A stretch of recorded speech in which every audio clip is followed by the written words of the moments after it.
Muy buenas, amables asistentes, digámoslo así. En nombre de esta universidad, la Pontificia Universidad Católica Madre y Maestra, la Fundación Institucionalidad y Justicia, ¿por qué no decirlo también en nombre de la Universidad APEC, en nombre de la Universidad Católica de Santo Domingo, de la Universidad Autónoma de Santo Domingo y de la Universidad Nacional Pedro Enríquez Ureña? Le damos la bienvenida a todos ustedes a este encuentro histórico. Es la primera vez que en la República Dominicana la academia, con una institución de la sociedad civil, participa en una actividad de esta naturaleza que lo que busca es tratar de ver de qué forma podemos diseñar mecanismos que puedan contribuir a que todo este proceso que se iniciará en la próxima semana sea sobre la base de la transparencia y que el mismo sirva como para legitimar todo lo que resulte de él. Le voy a dar la palabra para que nos dé la bienvenida a todo al rector magnífico de esta excelentísima universidad, Monseñor Agripino Núñez Collado.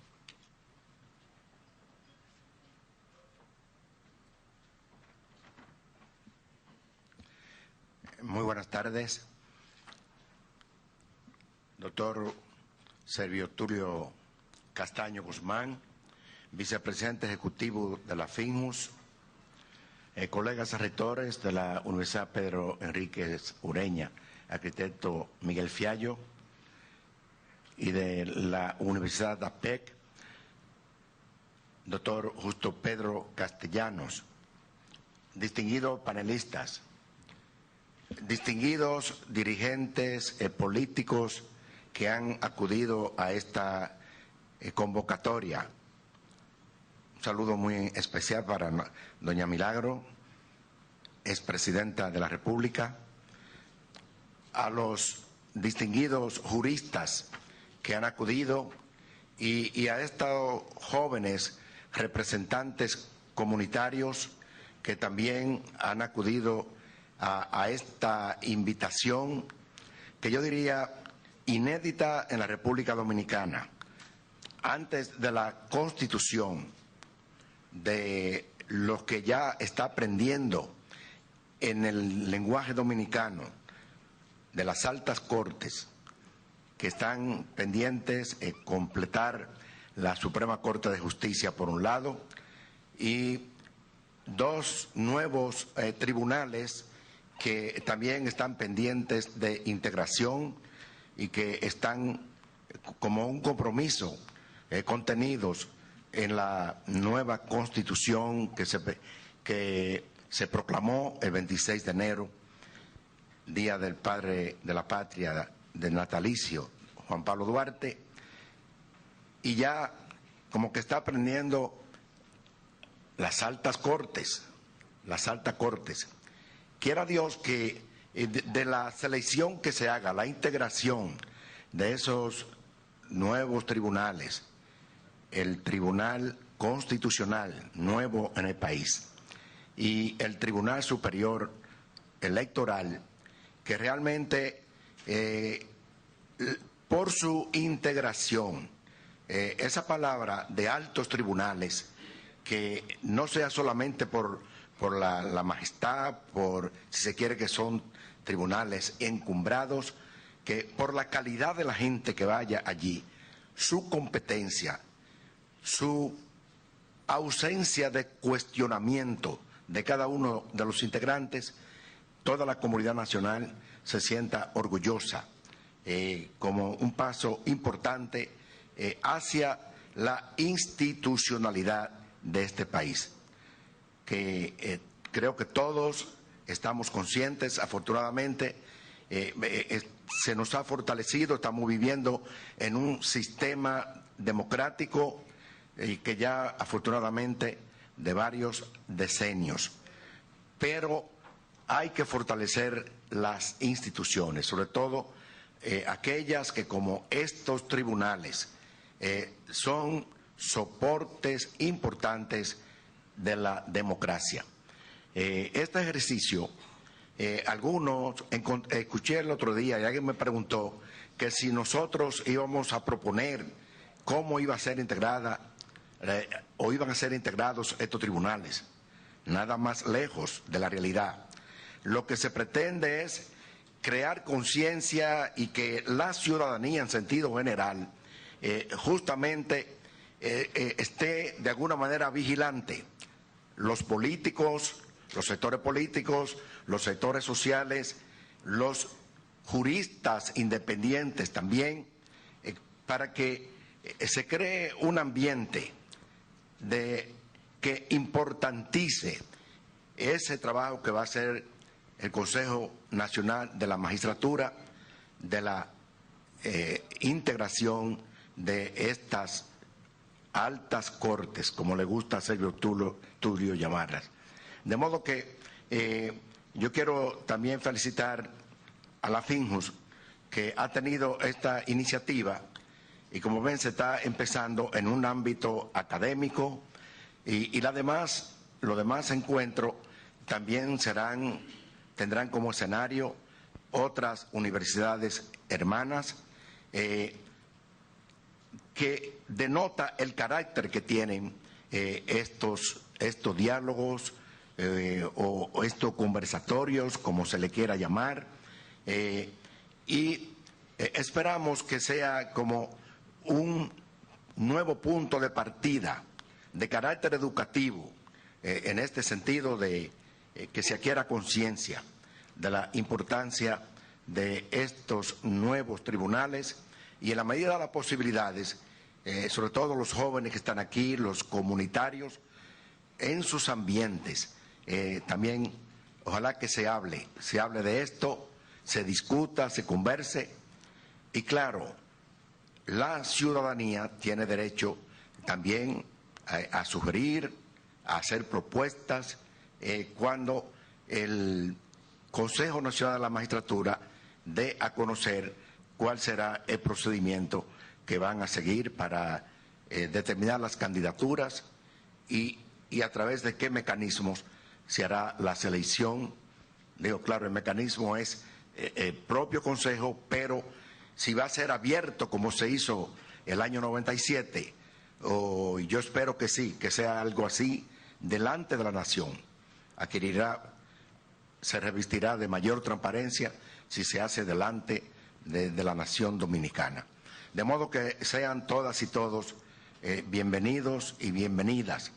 Y esperamos que el ejercicio de esta tarde marque el paso de los demás que vendrán próximamente y que ojalá que cada uno de nosotros sea también un medio de alguna manera compromisario, aliado, de que logremos que el día que se integren estos tribunales todos nos sintamos satisfechos y esperanzados, en el sentido que se ha dado un paso que contribuye al fortalecimiento institucional de la democracia dominicana. Muchas gracias.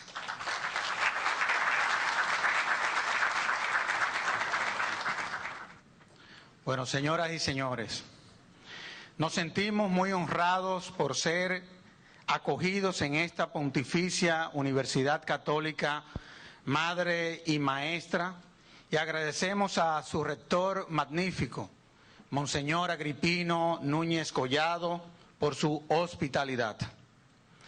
La inminente convocatoria del Consejo Nacional de la Magistratura abre una importante coyuntura en el marco institucional de nuestro país, porque en las próximas semanas serán integrados 3 órganos fundamentales de nuestro ordenamiento jurídico: el Tribunal Constitucional, el Tribunal Superior Electoral y la Suprema Corte de Justicia.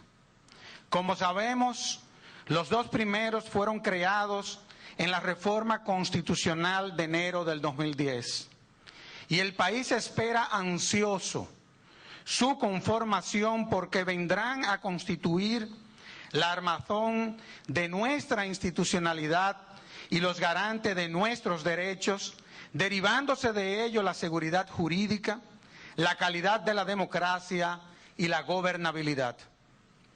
Por eso, en Finjus, consideramos que en este proceso es muy importante que las comunidades académicas y jurídicas del país se den la mano para reflexionar sobre estos procesos y aportar constructivamente un conjunto de ideas y criterios para que los mismos sean conformados de la forma más transparente, amplia y plural posible.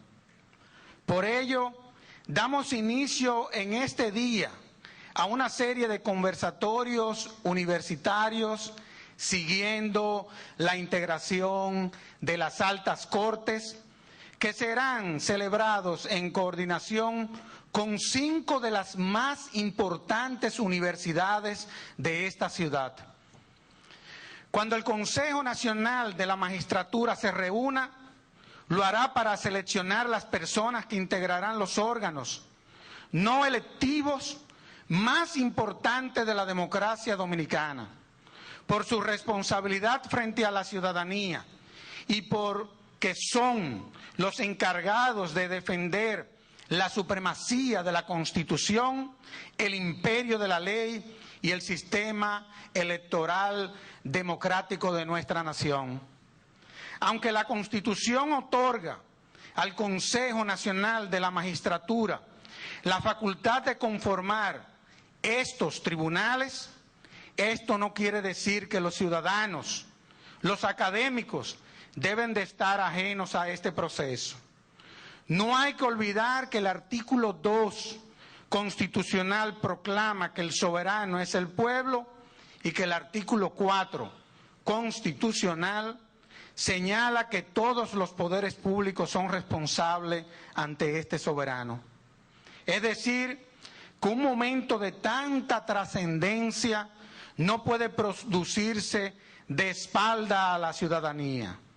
Es necesario buscar, pues, un punto de equilibrio entre el ejercicio de las facultades que la Constitución otorga al Consejo Nacional de la Magistratura y el legítimo derecho de los ciudadanos a que él mismo actúe como manda la Constitución, respondiendo ante ellos.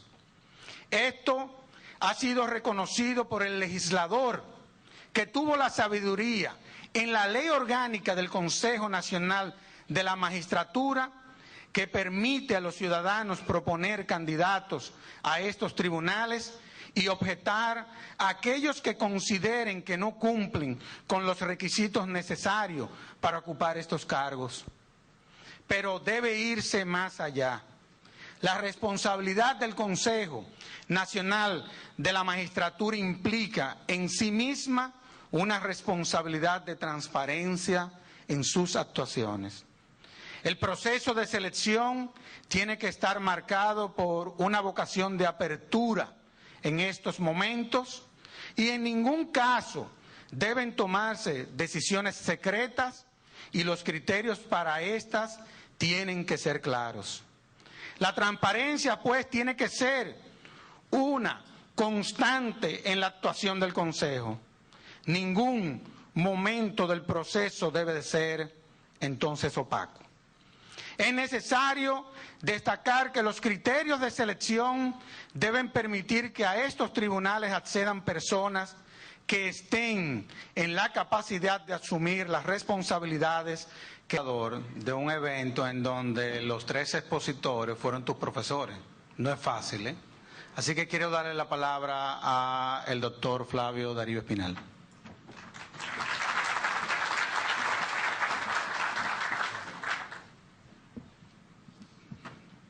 Señor rector de esta universidad, distinguidos rectores de otras universidades aquí representadas, vicepresidente ejecutivo de la Finjus, queridos colegas, distinguidos invitados, damas y caballeros.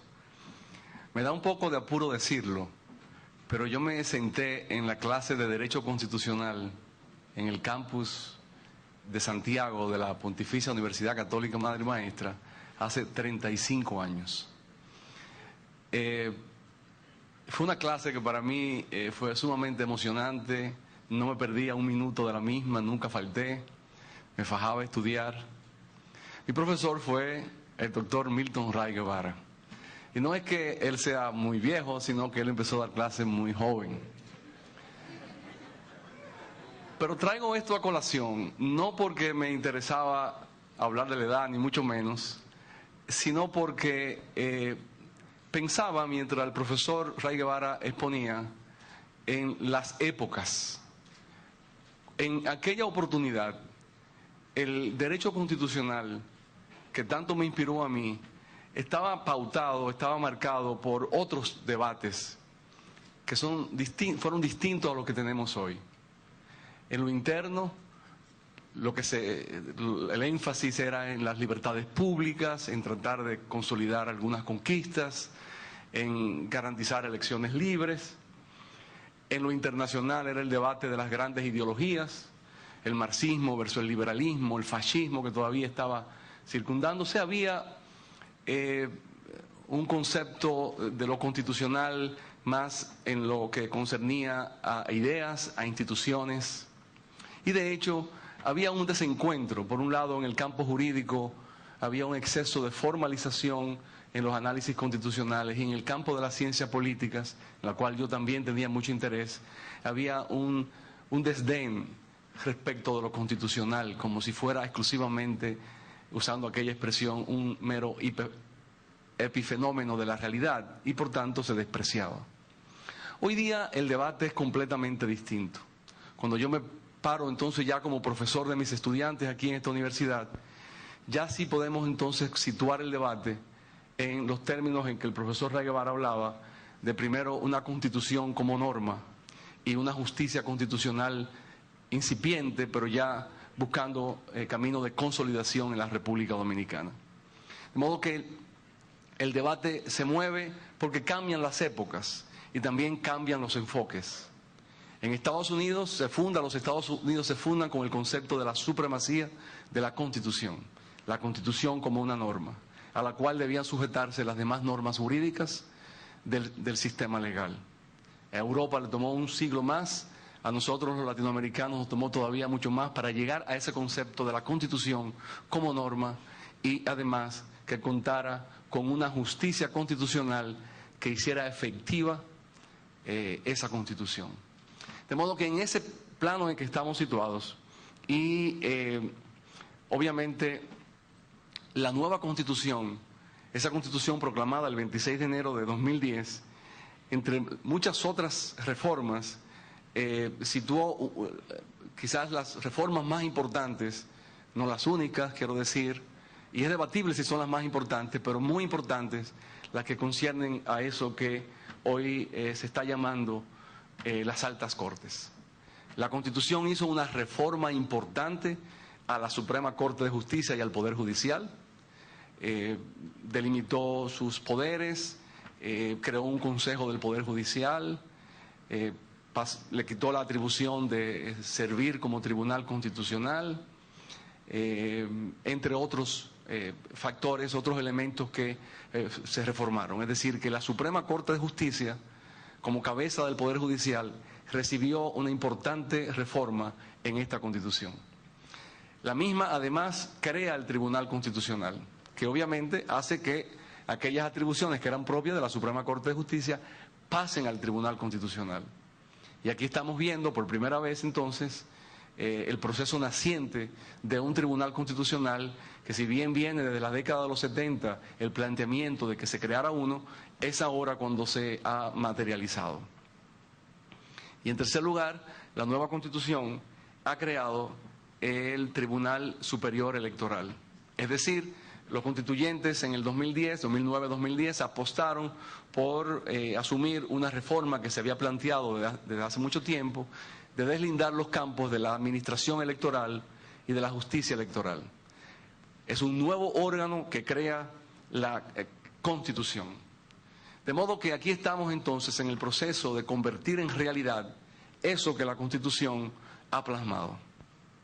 Estamos entonces en un momento clave de la vida institucional del país. Y cuando digo esto, lo digo con un sentido de modestia y de proporción de las cosas. Ha habido otras coyunturas en el país en que definitivamente lo que estaba en juego era mucho mayor, momentos en que se definía la lucha por la democracia y la libertad frente al despotismo y al autoritarismo, fueron coyunturas políticas que marcaron épocas. En ese sentido digo que hay que guardar proporción, pero no obstante eso, estamos en un momento clave de la vida política e institucional del país.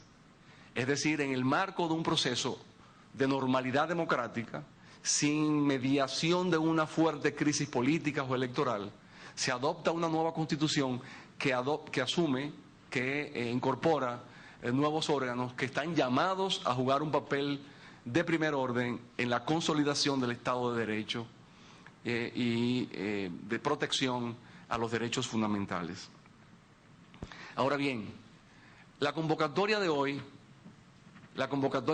nos invita también a reflexionar qué debe ser, qué está llamado a pasar en el proceso de conformación de esas altas cortes. La verdad que no es un trabajo fácil, aunque pareciera, porque estamos, digamos, haciendo reflexión sobre la marcha. No estamos haciendo análisis sobre algo ocurrido, no estamos ni siquiera haciendo análisis comparativos entre países. Estamos llamados a hacer una reflexión de cómo puede ser ese proceso para que el mismo sea una verdadera contribución al fortalecimiento de la institucionalidad. El órgano que la Constitución estableció ya venía desde antes para elegir estas altas cortes, Suprema Corte de Justicia, Tribunal Constitucional y Tribunal Superior Electoral, es el Consejo Nacional de la Magistratura. Entonces, el llamado ahora es a reflexionar para hacer un aporte de un granito de arena de cómo hacer que ese proceso sea lo más efectivo posible y lo más, digamos, contribuyente a la institucionalización. Algunas reflexiones puntuales quiero hacer con respecto a ese punto en particular. En primer lugar, diría que el Consejo Nacional de la Magistratura debe orientar su proceso de selección bajo el entendido de que estas cortes, cada una de ellas tiene atribuciones particulares. Y por tener atribuciones particulares, requiere de perfiles definidos, distintos unos de otros. La Suprema Corte de Justicia hoy día tiene de acuerdo con la Constitución, unas atribuciones más restringidas a la que tenía antes de la reforma del 2010. Y por tanto es, digamos, la más judicial de todas, la más jurídica en el sentido estricto del término. Y no sé si estoy aquí moviéndome en terreno rebaladizo, pero si me puedo expresar. El Tribunal Constitucional es un órgano en la que se entrecruza el derecho y la política. La Constitución es, como dice Pérez Royo, es el punto de llegada y punto de partida. Punto de llegada de un proceso político y punto de llegada de un proceso jurídico de construcción de un orden legal a la luz de la Constitución. Pero la relación entre política y derecho en el Tribunal Constitucional es sencillamente inescapable. Y pensar de otra forma es un error. Y el Tribunal Superior Electoral, por su parte, es un tribunal que está llamado a ser súper especializado porque su atribución, su enfoque, su objeto es la justicia electoral. Dirimir los conflictos en los partidos, dirimir los conflictos que surgen en los procesos eleccionarios, por lo tanto, tiene características particulares. De modo que yo diría que es el primer elemento a tomar en cuenta. Un juez para la Suprema Corte de Justicia no necesariamente va a ser el mejor juez para el Tribunal Constitucional, aunque quizás sí lo sea para la Suprema Corte de Justicia. Y así sucesivamente. El segundo elemento en estas reflexiones puntuales es que el Consejo Nacional de la Magistratura, ya sobre esto ha hablado el doctor Castaño Guzmán, debe regir su funcionamiento en la base a la transparencia. Obviamente el Consejo Nacional de la Magistratura no es un parlamento, no es un congreso, no es un poder legislativo donde se delibera, donde están los representantes del pueblo y que su naturaleza misma es eso, a la luz del pueblo deliberar, tomar decisiones respecto de leyes y otros temas más. Sin embargo, el hecho de que no sea un parlamento o congreso no le quita la necesidad de transparencia a los trabajos del Consejo Nacional de la Magistratura, porque las decisiones que va a tomar son de tanta relevancia para la vida política e institucional del país que ameritan esa transparencia, ameritan que la sociedad, la ciudadanía, sepa lo que está pasando y por qué está pasando. y transparencia se lleva a cabo de diferentes maneras. Tercer reflexión puntual es que además de esos criterios de especialización a que hacía referencia anteriormente, pienso que el proceso de selección a la hora de elegir a alguien debe tomar en cuenta en esa persona no solamente su competencia profesional, que es un requisito sine qua non, sino también temas que conciernen a la integridad, al carácter, a sus aportes a la vida jurídica del país, ¿por qué no? Su filosofía jurídica, su filosofía política, eso es perfectamente legítimo, que alguien sea admitido o no, especialmente en lo que concierne al Tribunal Constitucional, por el enfoque que tenga, si es compatible o no con una determinada filosofía política que pueda tener la mayoría en ese órgano. El otro criterio, pues pienso que puede ser importante, útil en este proceso, es que debe haber participación, pero creo que debe haber una participación con racionalidad. Evidentemente que debe ser lo más abierto posible, pero no tan abierto que se haga ingobernable el proceso o se haga interminable el proceso. Es decir, no puede haber 400 personas queriendo ser miembros de este órgano, de esos órganos. El otro criterio es el de que hay una relación entre política, o no es una relación, una tensión entre política y politización. ¿En qué sentido? Yo creo que lo que hay que evitar es la politización, pero no extraer la política de este proceso de toma de decisión. Y creo que aquí hay dos extremos de enfoques. Un extremo puede ser que se enraíce en la clase política, que piense que esta es una oportunidad para repartir cargos en función de un toma y daca. Y el otro enfoque, que es el otro extremo, con el cual tampoco comparto, tiende a surgir en la sociedad civil, que piensan que de alguna manera puede surgir un proceso totalmente puro, desconectado de la política, descontaminado de eso malo que se llama la política, y que de alguna manera, en algún lugar, en el fondo de la sociedad, de alguna manera, surgirán gente que no estén contaminados por la política. O que las decisiones de esos que son electos por el pueblo o designados de manera indirecta, que tienen esta atribución, de alguna manera puedan ser extraídos de la influencia de ideas y de posiciones políticas. De lo que se trata no es de eso, pero tampoco de politizar esto de una manera tal que se convierta en un reparto en función de intereses. De modo que esa tensión tiene que ser superada. Pienso finalmente, como último criterio, que es la ocasión para crecerse, para que el Consejo Nacional de la Magistratura tome la perspectiva de larga distancia, que piense en la institucionalidad y en el legado que puede dejar al país. He dicho en otras ocasiones que es mucho más fácil escribir constituciones que construir instituciones. Y óigame bien que es difícil escribir constituciones porque hay muchos debates, muchas tensiones,